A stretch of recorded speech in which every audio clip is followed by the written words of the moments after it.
آپ حضور غوث پاک کی خدمت میں کچھ فریاد پیش کر رہے ہیں کہ آپ کے غلام آئے ہیں ان سب کی جھولیاں بھر دیں، تو کئی جو یتیم العلم ہے نا، سمجھ رہے میری بات کی ہے، یزید الفکر ہے، یہ جو کیڑے مکوڑے ہیں یہ کہہ رہے ہیں دیکھا یہ تو جناب ولیوں سے مانگ رہے ہیں، اللہ سے مانگنا چاہیے تھا۔ میں نے کہا جناب مفتی احمد یار خان نعیمی نے اس لیے اس بات کی تصریح فرمائی، صاحب بار شریعت نے تصریح فرمائی، سیدی اعلیٰ حضرت صاحب نے تصریح فرمائی۔ ہماری جھولی بھر دیجیے، جھولی کو میری بھر دو ورنہ کہے گی دنیا ایسے سخی کا منگتا پھرتا ہے مارا مارا، میری لاج رکھ لو یا غوث، میں مرید ہوں تمہارا، میں مرید ہوں تمہارا۔ غوث پاک آپ نے اپنے در پر آنے والوں کو سب کو نوازا، یہ دور دور سے آپ کے فقیر، آپ کے مرید آپ سے، اور خود تمہارے سارے بزرگ مرے ہوئے اور زندہ چندے عوام غریب سے مانگتے ہیں، اس وقت نہیں شرم آتی؟ عام بندے بیمار ہوتے ہیں ان کو درباروں پہ لے کے جاتے ہو، اور درباروں میں بیٹھے ہوئے بیمار ہوتے ہیں تو انہیں آغا خان اور شفا انٹرنیشنل لے کے جاتے ہو، اس وقت لے جایا کرو نا وہاں پہ اور کہا کرو گنج بخش فیض عالم مظہر نور خدا۔ آج تک سنیا جے کڈے سیانے جے تو ہنو کہانی پیچھے لایا نے، آپ انہوں نے پتا بھی کیا ہوتا ہے، کچھ بھی نہیں ہوتا۔ یہ جو شرکیہ ایکٹیویٹی پرفارم کرنی ہے وہ آپ خود کرو اور پھر نکالو اس میں سے جو نکلتا ہے، اور یہ کہانیاں کروانی بند کر دیں آپ لوگ۔ اصل میں ان لوگوں نے قرآن و سنت تو پڑھا نہیں ہوا، یہ بزرگ بابوں کی کتابیں پڑھتے ہیں۔ یہ جو کیڑے مکوڑے ہیں یہ کہہ رہے ہیں دیکھا یہ تو جناب ولیوں سے مانگ رہے ہیں، اللہ سے مانگنا چاہیے تھا۔ میں نے کہا جناب مفتی احمد یار خان نعیمی نے اس لیے اس بات کی تصریح فرمائی، صاحب بار شریعت نے تصریح فرمائی، سیدی اعلیٰ حضرت صاحب نے تصریح فرمائی، ہمارے تمام بزرگوں نے تصریح فرمائی۔ اب یہ اس طرح کی باتیں پتہ کیوں کرتے ہیں؟ انہوں نے بابوں سے یہی کچھ سیکھا ہوا ہے۔ بابا جی بابا جی بابا جی بابا جی ایک سوال ہے بابا جی، اگر آپ ہوا میں سونا نکال سکتے ہیں بابا جی تو دیش کی غریبی کیوں نہیں مٹا دیتے بابا؟ جواب بابا جی، جب آپ خود سونا نکال سکتے ہو تو ہم لوگوں سے چندہ کیوں لیتے ہو بابا جی؟ جواب ہری اوم ہری اوم ہری اوم۔ یہ رانگ نمبر ہے، یہ رانگ نمبر ہے۔ ہاں آیا نا یاد؟ یہ انہوں نے یہی کچھ سیکھا ہوا ہے۔ میرے بھائی سورہ توبہ پڑھے، سب سے کرٹیکل جنگ نبی علیہ السلام کی مبارک زندگی کی غزوہ تبوک، 1.5 لاکھ کی فوج لے کر کیسر روم عرب کے بارڈر پہ آ گیا، دنیا کی سب سے بڑی سپر پاور، اور نبی علیہ السلام کے پاس صرف 30,000 جانثار صحابہ ہیں جن کے پاس سامان بھی پورا نہیں ہے، اور مخالفت میں 1.5 لاکھ کا لشکر، باقی صحابہ جا نہیں سکتے ساتھ۔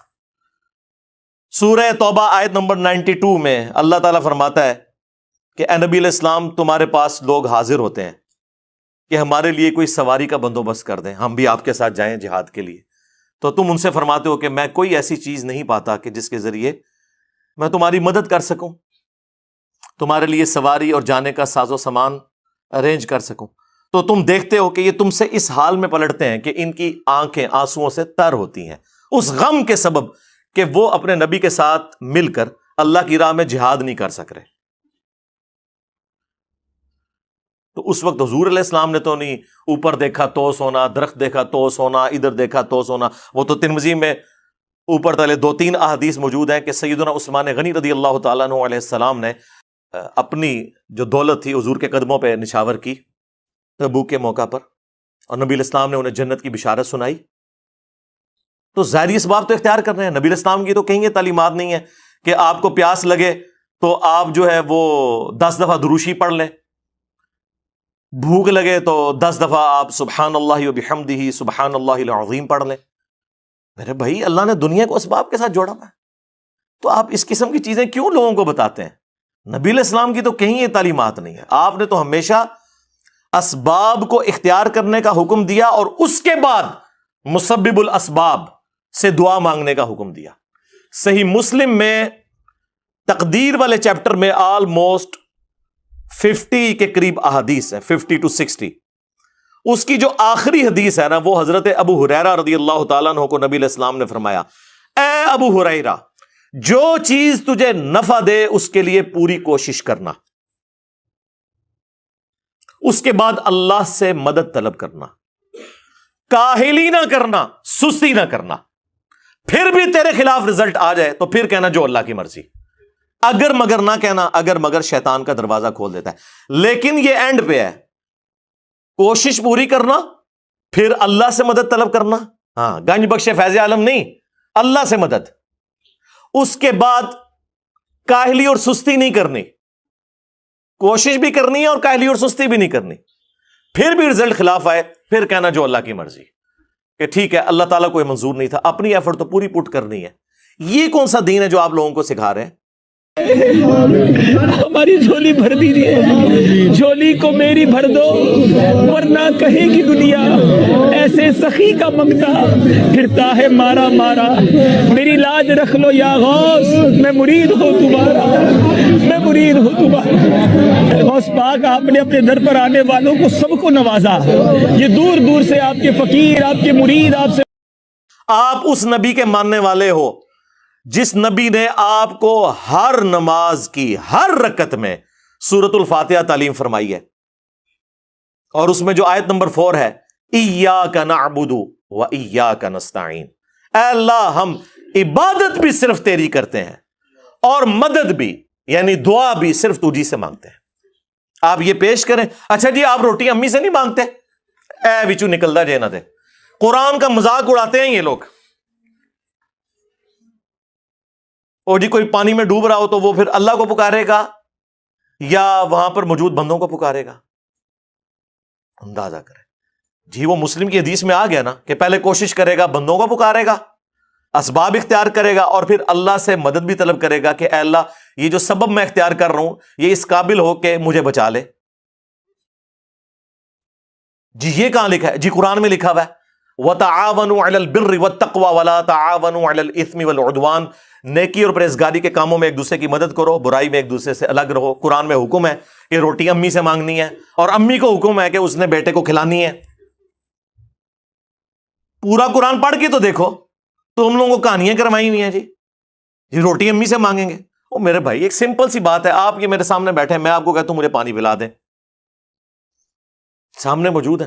آپ بغداد شریف میں وہاں بھی قبر کے اندر ہے، میں کہ مجھے پانی پلا دیں، وہی بات وہی جملہ غائب میں پکارنا ہو جائے گا، یہ شرک ہو جائے گا. کیا تمہاری یہی ڈیوٹی ہے کہ تم لوگوں کو شرک کے دروازے کھول کھول کے بتاتے رہو، حالانکہ شرک ہوتا نہیں ہے؟ قبر پر نہیں جانا چاہیے تھا، وہاں نہیں مانگنا چاہیے تھا ان سے. تو میں نے کہا پھر مجھے بتاؤ، امام اعظم ابو حنیفہ رضی اللہ تعالیٰ عنہ آپ کی قبر انور پر حضرت امام شافعی جاتے ہیں اور فرماتے ہیں جب بھی کوئی مشکل آتی ہے میں وہاں چل کے دعا کرتا ہوں، نفل پڑھتا ہوں، اور ان کے وسیلے سے جب دعا کرتا ہوں تو اللہ تعالیٰ میری جھولی بھر دیتا ہے، میری مشکل حل فرما دیتا ہے. بھائی اگر ابھی بھی نہیں سمجھ آئی کہ قبروں والے کچھ نہیں دیتے وہاں کچھ نہیں کرنا چاہیے، بھائی اگر ابھی بھی نہیں سمجھ آئی کہ قبروں والے کچھ نہیں دیتے وہاں کچھ نہیں کرنا چاہیے، بھائی اگر ابھی بھی نہیں سمجھ آئی کہ قبروں والے کچھ نہیں دیتے وہاں کچھ نہیں کرنا چاہیے. کیونکہ آپ کی اور میری کوئی کمیونیکیشن ہو نہیں سکتی. جی اس کا ثبوت جی قرآن میں ہے، سورۃ النمل آیت نمبر 62، اَمَّن يُجِيبُ الْمُضْطَرَّ إِذَا دَعَاهُ وَيَكْشِفُ السُّوءَ وَيَجْعَلُكُمْ خُلَفَاءَ الْأَرْضِ أَإِلَٰهٌ مَّعَ اللَّهِ.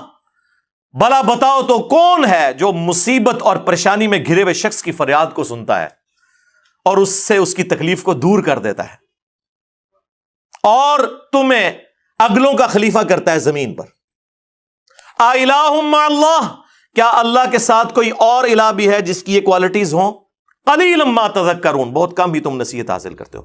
اس آیت کے اندر اللہ تعالیٰ نے کلیئر کٹ حکم فرما دیا کہ جو کوئی شخص اللہ کے سوا کسی سے دعا کرتا ہے گویا کہ اس نے اسے اپنا خدا، الہ اور معبود مان لیا ہوا ہے. بارش کون برساتا ہے؟ اللہ. ڈیوٹی کس کی ہے؟ فرشتوں کی. لیکن ہم فرشتوں سے بارش مانگیں گے کہ آپ کی ڈیوٹی لگی ہوئی ہے جی، کہتے ہیں بزرگوں کی ڈیوٹیاں نے، تو مشرک ہو جائیں گے. بھائی نبی علیہ السلام نے صلاۃ الاستسقاء، بارش کی نماز تعلیم فرمائی ہے. اور جی جو مدد کر رہا ہے مشکل کشا تو ہے نا، تو بھائی سب سے بڑا جو مشکل کشا ہے وہ تو سورج ہے. آپ کا کوئی بابا اتنا بڑا مشکل کشا نہیں ہے. دنیا میں موسم سورج کی وجہ سے تبدیل ہوتے ہیں، دنیا میں ہوائیں سورج کی وجہ سے چلتی ہیں، دنیا میں بارشیں سورج کی وجہ سے ہوتی ہیں. سمندروں کا پانی ویپریٹ ہو کر گلیشیئرز کی فارم میں سٹور ہوتا ہے، وہاں سے پگھل کے زمین کے اوپر اور نیچے دریا چلتے ہیں، بارشیں ہوتی ہیں. آپ کی گندم ہر طرح کی جو فصلیں ہیں سورج کی وجہ سے وہ پکتی ہیں، تو کیا ہم کہیں گے المدد یا سورج ذرا آپ بادلوں سے باہر تشریف لے آئیے کہ سردی کا موسم قریب آ رہا ہے، اور بادلوں میں چھپ جائیے کہ گرمی کا موسم قریب آ رہا ہے؟ بھائی یہ نہیں، آپ فرشتوں کو بھی نہیں کہہ سکتے کہ فرشتوں یہ پیغام دے دو، نہیں، آپ کہیں گے اللہم صلی علی محمد وعلی آل محمد، اللہ پہنچائے گا۔ یا بخاری مسلم میں حدیث ہے، جب تم پڑھو گے السلام علیکہ ایہا النبی ورحمۃ اللہ وبرکاتہ، السلام علینا وعلی عباد اللہ الصالحین، تو زمین و اسمان میں ہر نیک بندے تک اللہ تعالیٰ تمہارا سلام پہنچا دے گا۔ ہم یہاں بھی جو پڑھتے ہیں تو رسول اللہ تک ہمارا سلام پہنچ رہا ہے۔ السلام علیکہ یا رسول اللہ ہم پڑھ رہے ہیں، نماز میں پڑھ رہے ہیں السلام علیکہ ایھا النبی، لیکن کس نیت سے؟ کہ اللہ پہنچا رہا ہے، یہ نہیں کہ وہ یہاں پہ موجود ہیں، اس حدیث میں موجود ہے۔ وہ حدیث پوری نہیں پڑھتے، اس میں سے حاضر و ناظر نکال رہے ہوتے ہیں، کبھی کچھ نکال رہے ہوتے ہیں، وہ حدیث تو پڑھ کے دیکھ لو۔ تو اگر نبی علیہ السلام کے بارے میں اسٹیٹس ہے تو تاڑے بابے تے شاہی کوئی نہیں نا، ان کی کیا اوقات ہے؟ کیونکہ نبی کے جیسا ہے ہی کوئی نہیں، بابے تے شاہی کوئی نہیں، ہمارے مقابلے پہ نہیں، نبی علیہ السلام کے مقابلے پہ۔ تو یہ اس قسم کی جو شرکیہ تعلیمات آ کے اس شخص کی طرف سے جو دعوے دار ہو کہ میں نبی علیہ السلام کا ماننے والا ہوں، نماز میں تم پڑھو ایاک نعبد و ایاک نستعین، اور اس پوری ویڈیو میں اس نے اللہ کا ذکر کہیں نہیں کیا کہ اللہ سے بھی مانگو، اللہ کے آگے رو، اللہ سے مانگو، کوئی نہیں، بالکل فارغ۔ اور ہمارے نبی علیہ السلام کو اللہ تعالیٰ قرآن میں فرما رہا ہے وَإِذَا سَأَلَكَ عِبَادِي عَنِّي فَإِنِّي قَرِيبٌ، اے نبی جب کبھی بھی میرے بندے آپ سے میرے بارے میں پوچھیں تو فرماؤ میں تمہارے بالکل قریب ہوں، اجیب الدعوۃ الداعی اذا دعان، ہر پکارنے والے کی پکار کو سنتا ہوں جب وہ مجھے پکارے۔ فَلْيَسْتَجِيبُوا لِي وَلْيُؤْمِنُوا بِي لَعَلَّهُمْ يَرْشُدُونَ، لیکن انہیں بھی چاہیے کہ میرا حکم مانے، مجھ پر ایمان لائیں جیسا کہ ایمان لانے کا حق ہے، پھر وہ رشد و ہدایت پا جائیں گے۔ یہ ون وے ٹریفک نہیں ہوگی، آپ اللہ کو رسپانس کریں گے، اللہ تعالیٰ سننے والا ہے۔ ادعونی استجب لکم، اے میرے بندو مجھ سے مانگو میں قبول کرنے والا ہوں۔ ان الذین یستکبرون عن عبادتی، بے شک جو لوگ میری عبادت سے تکبر کرتے ہیں۔ اچھا، بات ہوئی دعا کی اور ذکر آ گیا عبادت، کیونکہ دعا ہی تو عبادت ہے جی۔ ابو داؤد، ترمذی، سنن نسائی میں حدیث ہے الدعاء هو العبادہ، دعا ہی تو عبادت ہے۔ اور پھر حضور نے یہی آیت سورۃ المؤمن کی آیت نمبر 60 جسے سورہ الغافر بھی کہتے ہیں وہ تلاوت کی، ادعونی استجب لکم، اے میرے بندو مجھ سے مانگو میں تمہاری دعا قبول کروں گا۔ ان الذین یستکبرون عن عبادتی، بے شک جو لوگ میری عبادت سے مجھ سے مانگنے سے تکبر کرتے ہیں میں ان قریب انہیں ذلیل و خوار کر کے جہنم میں داخل کروں گا۔ وَلِعَاذُ بِاللَّهِ تَعَالَى اللہم لا تجعلنا منہم اللہم اجرنا من النار۔ ہمارا رب وہ ہے کہ اس سے نہ مانگا جائے تو وہ ناراض ہوتا ہے، دنیا کے بادشاہوں سے آپ مانگیں تو وہ ناراض ہوتے ہیں، اور ہمارا رب وہ ہے کہ اس سے نہ مانگا جائے تو وہ ناراض ہوتا ہے۔ اور یہ آپ کو بابوں کے پیچھے لگا رہے ہیں بجائے قرآن کی تعلیمات پر عمل کرنے کے۔ اور خود تمہارے سارے بزرگ مرے ہوئے اور زندہ چندے عوام غریب سے مانگتے ہیں، اس وقت نہیں شرم آتی؟